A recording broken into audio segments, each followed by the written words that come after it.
Mineworkers. I've been asked to chair this meeting. I'd like to, first of all, make the point that there's a large number of gentlemen in blue who would like an excuse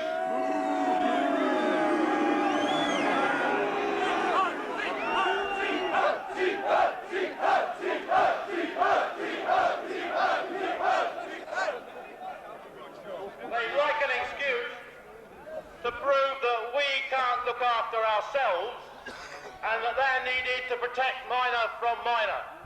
Now this has got to be a demonstration of solidarity within our union, and we'll make that point to all the people that are photographing this meeting that we're here to do business.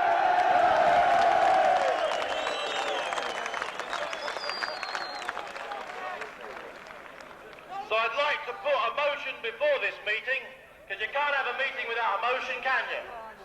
That we protest at the unnecessary expense to the Sheffield Council for the police presence, because miners can look after themselves. Would somebody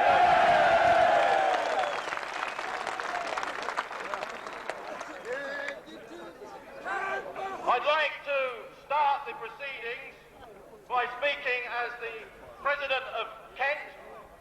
As far as we are concerned, we have already won this dispute. We from Kent are not here to discuss the constitutional niceties of whether to ballot or not to ballot. As far as we're concerned, that decision has already been taken by 80% of our members throughout the British coalfield and confirmed by 6 weeks of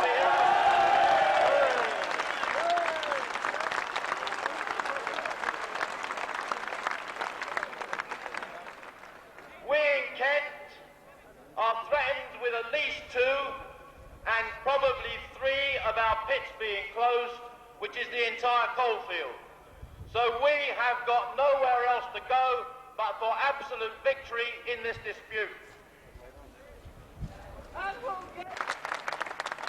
far as we're concerned, no coal board handout is adequate compensation for a lifetime on the dole.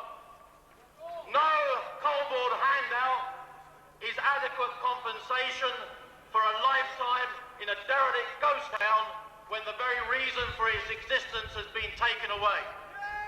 And no handout from the coal board is adequate compensation for us to see our children with no hope of work in their lifetime.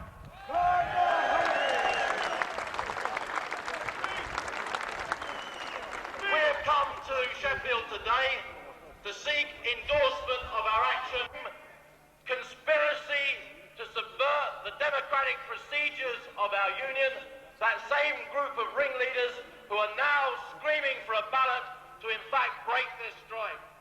And I believe we should treat these would-be strike breakers with the contempt they deserve and consign them and their lives to the dustbin of our union history.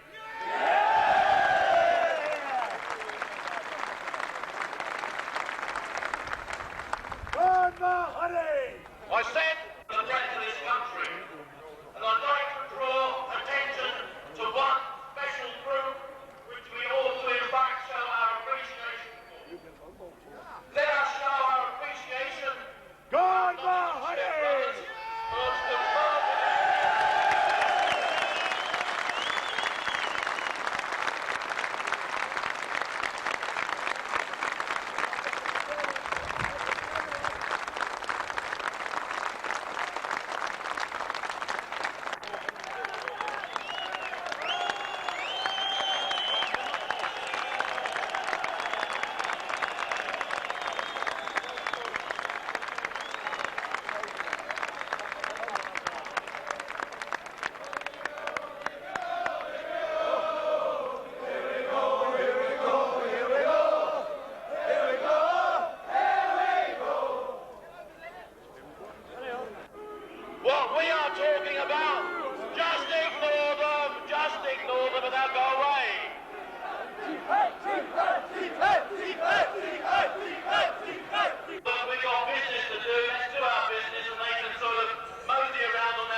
the challenge that we will not accept the threats, the flimsy threats of her pathetic Lord Cabinet.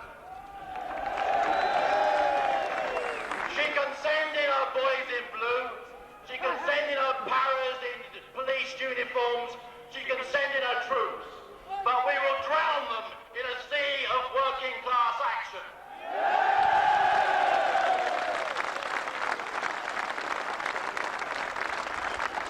Sisters and the communities that raised you, remember the dole queue which you put on the badge of the master to escape from. And I am asking you to regain your birthright, rejoin your class. That comes out clear and loud. We are now in the vanguard of the trade union movement, and we are now calling upon every trade unionist in Britain to see us to an ultimate victory. Thank you very much.